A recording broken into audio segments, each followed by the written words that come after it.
Welcome to Spectrum Sphere, a diverse world of discovery. In today's journey, we'll be delving deep into a critical chapter of Irish history, the Irish Civil War. We'll unravel the complex path to peace and how both sides worked tirelessly to maintain it. Join us as we explore this pivotal period in Ireland's past. Before we delve into the Civil War itself, let's take a step back to understand the events that laid the groundwork for this conflict.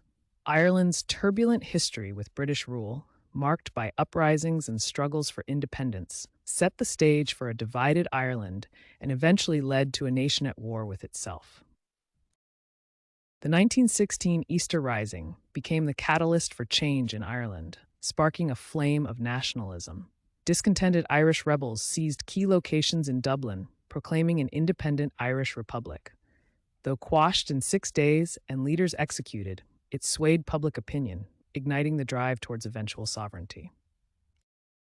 In the wake of the War of Independence, the Anglo-Irish Treaty came into effect, leading to the partition of Ireland in 1921. This divided the island into two parts, the predominantly Catholic Irish Free State and the mainly Protestant Northern Ireland, which remained part of the United Kingdom. Moving deeper into our exploration, let's examine the central figures of discord. Those in favor of the treaty, known as the pro-treaty forces, saw it as a stepping stone to full independence. Meanwhile, the anti-treaty camp viewed the treaty as a betrayal, a compromise that reinforced partition, sowing seeds for civil strife. The ignition of the Irish Civil War can be traced to a fraught moment, the assassination of pro-treaty politician Michael Collins. His death intensified hostilities between the factions, setting the stage for a full-scale conflict. It was a spark that turned the simmering tensions into a raging inferno. As the Irish Civil War erupted, both sides employed distinct tactics. The pro-treaty forces, benefiting from better organization and resources, secured key urban centers. Contrarily, the anti-treaty faction, adopting guerrilla warfare, waged a relentless campaign of ambushes and hit-and-run attacks, aiming to wear down their conventionally superior opponents. Moving on to the key figures within the pro-treaty forces, we meet Michael Collins, a charismatic leader and advocate for the treaty, who believed it was a stepping stone to greater independence. Accompanying Collins was W.T. Cosgrave, who played a pivotal administrative role in establishing the Irish Free State. On the flip side, the anti-treaty faction had its own prominent leaders.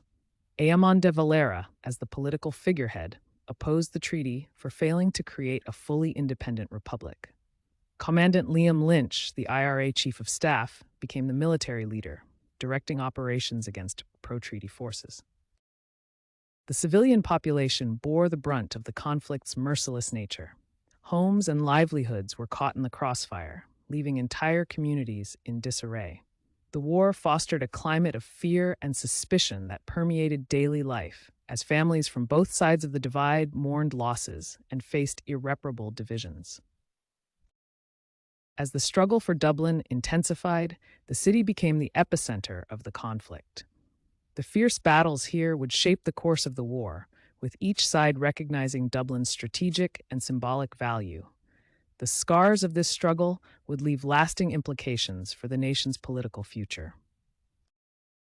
The Civil War's brutality was marked by a chilling series of assassinations and retaliatory acts. Both factions, fueled by a mix of ideology and vengeance, targeted key figures in a shadowy war of attrition. These extrajudicial killings deepened the tragedy, sowing fear and mistrust that would long outlive the conflict. As Ireland's internal strife escalated, the global community watched with vested interest.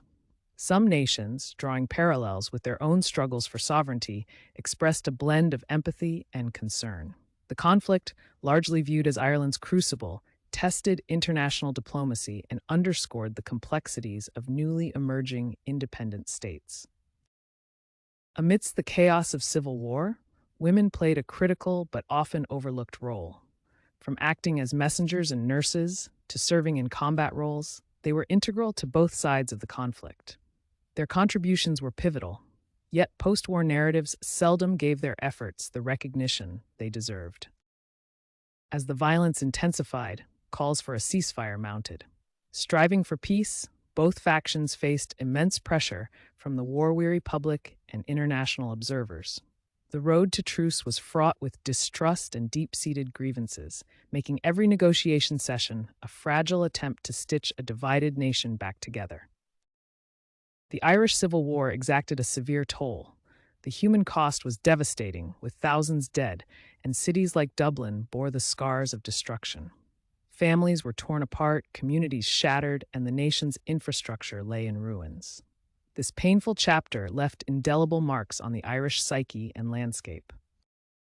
After months of strife, an armistice was finally signed, bringing an end to active hostilities. The public reaction was a complex tapestry, relief intertwined with grief. While many welcomed the cessation of bloodshed, for others, peace came with the heavy burden of loss and the reality of a divided Ireland. In the aftermath of the Civil War, Ireland's political landscape was forever altered. A rift remained between those who supported the treaty and those who opposed it, ingraining deep-seated divisions in Irish politics. The Irish Free State emerged, charting its course as a nation, but the scars of conflict remained raw in the collective memory. The Irish Civil War left an indelible mark on the nation's constitution. Emerging from the strife, the 1937 Constitution aimed to reconcile divisions while reflecting Ireland's desire for sovereignty and stability. This pivotal document incorporated lessons from the past, striving to unify the Republic and safeguard against future turmoil. Following the conflict's resolution, the Irish Free State was officially established. This new entity signified a major political shift, laying the groundwork for Ireland's sovereignty. The significance of the Free State extended beyond immediate peace, symbolizing a collective aspiration for self-determination and a hopeful future after years of strife. Moving from turmoil to tranquility, the peace process began, shaped by several key figures. Integral were leaders like John Hume and David Trimble, who, with others, worked tirelessly to craft a framework for lasting peace. Their collaborative efforts were central to initiating dialogue and fostering reconciliation between the divided communities. The Good Friday Agreement, struck in 1998, stands as a watershed in the peace process. It outlined a complex set of provisions, including power sharing in Northern Ireland and the respect for civil and cultural rights.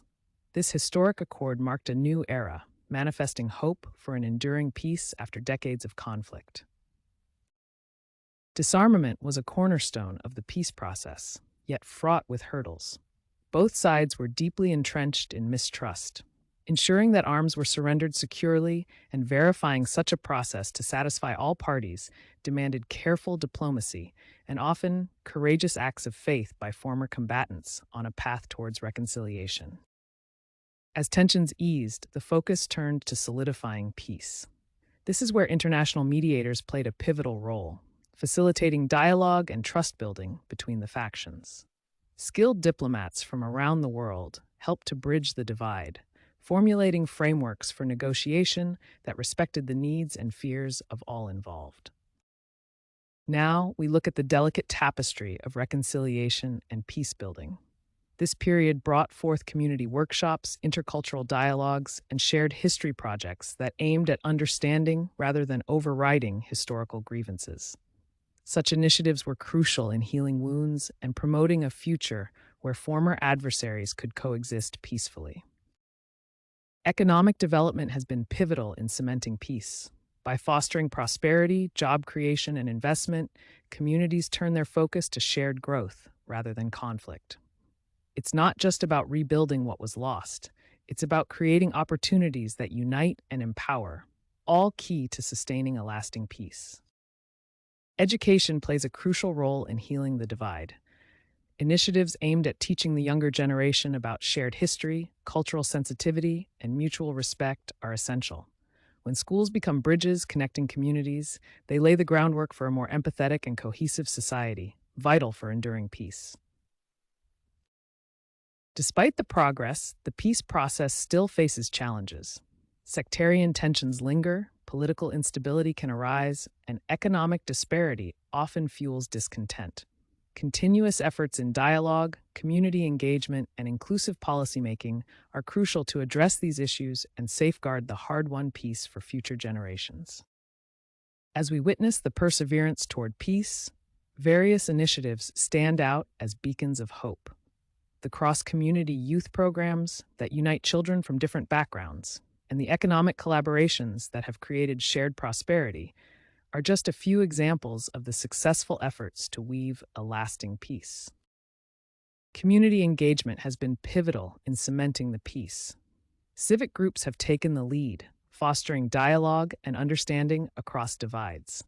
From neighborhood initiatives to shared cultural projects, these grassroots movements are the glue that holds the fabric of reconciliation together, ensuring the peace process is a living, evolving endeavor.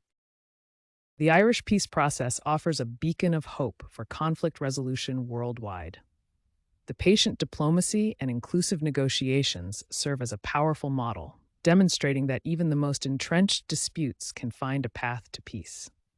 It's a testament to the universal value of dialogue and perseverance in peace-building efforts.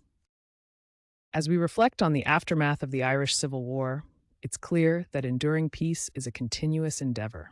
The commitment from both sides to engage in dialogue, the readiness to compromise, and the relentless pursuit of reconciliation are crucial lessons for resolving conflicts around the globe. Thank you for watching this dive into the Irish Civil War and its peace process here on Spectrum Sphere. If you've found this journey as enlightening as we have, please show your support by hitting the like button and subscribing.